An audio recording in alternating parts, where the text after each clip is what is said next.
આપનું સ્વાગત છે। વડોદરાની રિફાઇનરી પોલીસ ચોકીના તત્કાલીન પીએસઆઈ એન ઝવેરીનો લાંચ લેતો કથિત વિડીયો વાયરલ। પોલીસ કમિશનરે તપાસના આદેશ આપ્યા। વડોદરા શહેરની રિફાઇનરી પોલીસ ચોકીના તત્કાલીન પોલીસ સબ ઇન્સ્પેક્ટર એન ઝવેરી દ્વારા કથિત રીતે લાંચ સ્વીકારતો વિડીયો સોશિયલ મીડિયામાં વાયરલ થતા પોલીસ બેડામાં ભારે ગડબડાટ મચી ગયો છે। પ્રાપ્ત વિગતો અનુસાર આ વિડીયોમાં પીએસઆઈ ઝવેરી એક અરજદાર પાસેથી રોકડ રકમ સ્વીકારતા નજરે પડે છે।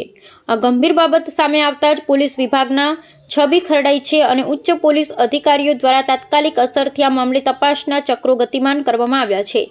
આ સમગ્ર પ્રકરણમાં ફરિયાદી મુસ્તુફા ઉર્ફે ઇનાયત ઇબ્રાહિમ ખાટકીએ ગંભીર આક્ષેપો કર્યા છે। તેમના જણાવ્યા અનુસાર ગત વર્ષે એક મારામારીના કેસમાં સમાધાન કરવા અને રાહત આપવા માટે પીએસઆઈ દ્વારા કુલ ₹40,000ની લાંચની માંગણી કરવામાં આવી હતી, જેમાંથી ₹20,000 લેતા હોવાનું વિડીયોમાં દેખાઈ રહ્યું છે। આક્ષેપ છે કે પોલીસ અધિકારીએ કાયદાકીય પ્રક્રિયાનો ડર બતાવી અને આ રકમ પડાવી હતી। ફરિયાદી તાજેતરમાં જેલમાંથી મુક્ત થયા બાદ આ પુરાવાઓ સાથે સામે આવ્યા છે, જેને પગલે 1 વર્ષ જૂનો આ વિવાદ ફરી સપાટી પર આવ્યો છે। વિડીયો વાયરલ થતાની સાથે જ વડોદરા પોલીસ કમિશનરે આ ઘટનાની ગંભીર નોંધ લીધી છે અને સમગ્ર મામલાની નિષ્પક્ષ તપાસના આદેશ આપ્યા છે। આ તપાસની જવાબદારી ડીસીપી ઝોન 1ને સોંપવામાં આવી છે, જેઓ વિડીયોની સત્યતા અને લાંચના આક્ષેપો અંગે ઝીણવટભરી તપાસ કરશે। હાલમાં ટ્રાફિક શાખામાં ફરજ બજાવતા પીએસઆઈ ઝવેરી સામે ખાતાકીય પગલાં લેવાશે કે કેમ તે તપાસના અહેવાલ પર નિર્ભર રહેશે, પરંતુ આ ઘટનાએ ફરી એકવાર પોલીસની કામગીરી અને પારદર્શિતા સામે પ્રશ્નાર્થ ઊભા કર્યા છે। ये गिना है बरोबर। मैं नहीं गया था को बैक हो गया मैं आया ये तूने ना मैं को गिना है ना तू मेरा इंसान है। हाँ को मैं ना कर बो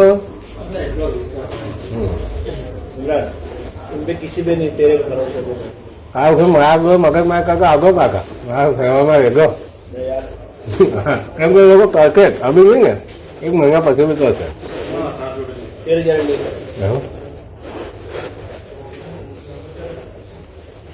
मैं वो गाँव के गया था कैसे खाए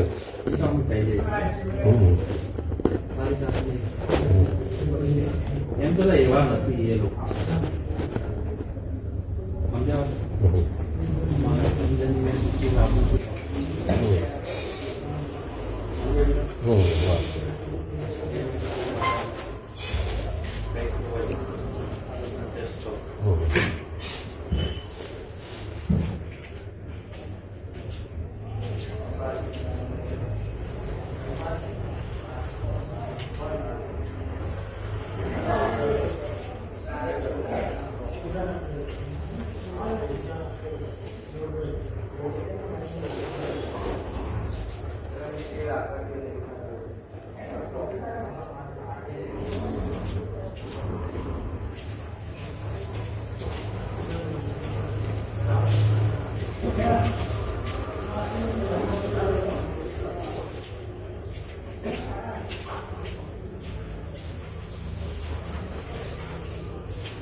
हमने कहा बिल्ला कोपर में आधा कर दो वो अपनी जुबान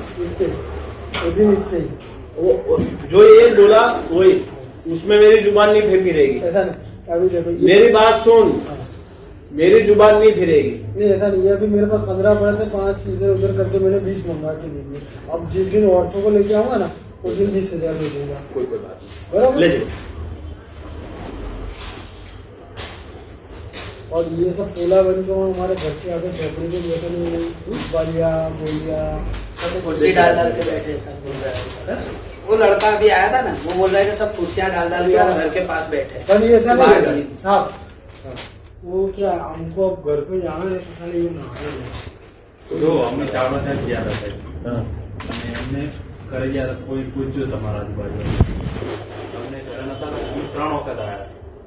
उनके घर जाके बोल रात 11 वागे यार कोई भी देखो यार तुम्हारा मेला है, मेले में बैठे तो उसमें बराबर क्या પહેલા મહિનામાં 14 તારીખે આપણા જોડે ખોટી રીતે કેસ કરીને પોલીસ વાળાઓ આપણને ફસાવેલા અને સામેવાળા વ્યક્તિના પૈસા બધે વહીવટદાર દારૂ પેટ્રોલના ધંધાથી એ લોકોને પોલીસ વાળાની સાઠગાંઠ હોવાથી પોલીસ વાળાએ મને ફસાયા હતા અને મને ધમકી બી આપી દીધી ટાઈમ પર કે હું તને અહીં રહેવા નહીં દઈએ, ખોટી રીતે ફસાઈશું. તો આ 10મા મહિનામાં 19 તારીખે મને ખોટા કેસમાં ફસાયો કે ગાયનું બ્લડ કઈથી લાવીને ઉમેરી અને મને ફસાયો. મારા આજુબાજુ એરિયામાં આ બધા રહે છે, માથે ભારે માણસ કે છે મને પોલીસ વાળાઓ કે હું અહીં ગુંડાની છાપ ધરાવું છું. આ મારું બ્લડ વાળા કપડાં છે, તે દિવસ જે દિવસ રેડ પાડી હતી એ લોકોએ એનું FSL ની માંગ છે મારી કે આની FSL રિપોર્ટ મારે જોઈએ છે કે ગાયનું બ્લડ હોય તો મને ફાંસી ચડાવી દે કે ગમે તે કરે.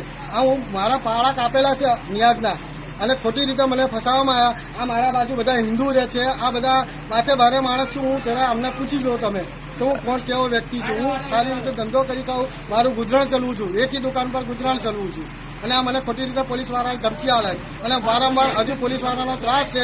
રાજેશ રબારી, હુમાનસિંહ, શૈલેન્દ્ર અને ભગીરથ, આ 4 થી 5 જણા એવા માણસો છે કે મને અહીંથી નહાળી દેવા માંગે છે અને અકબરના કહેવાથી આ લોકો ગમે તે મને કોઈ બી કેસમાં ફસાવશે. હજુ બી કયા પોલીસ સ્ટેશનમાં? જવાહરનગર. જવાહરનગરમાં. તમે આગળ રજૂઆત કરેલી છે? અમે રજૂઆત તો મેં આખી લગભગ 20 થી 25 અરજીઓ નાખી છે પણ કશું આ થયું નથી અરજીઓથી. અને મેં પુરાવા બી આપેલા છે, પેન્ટ્રોલ સાથે બી આપેલું છે અને બધી રીતે કેસેટો બી બનાવેલી છે. મારા જોડે એવિડન્સ છે, આ લોકોના પોલીસ વાળાએ વહીવટ કર્યા એ બી એવિડન્સ છે. મારા જોડે બધા પૂરતા પુરાવા છે. જ્યાં કે ત્યાં હું લાવવા તૈયાર છું એવિડન્સ. શું નામ? મારું નામ ગુલામ મુસ્તફા ઇબ્રાહીમભાઈ ખાટકી ઉર્ફે ઇનાયત.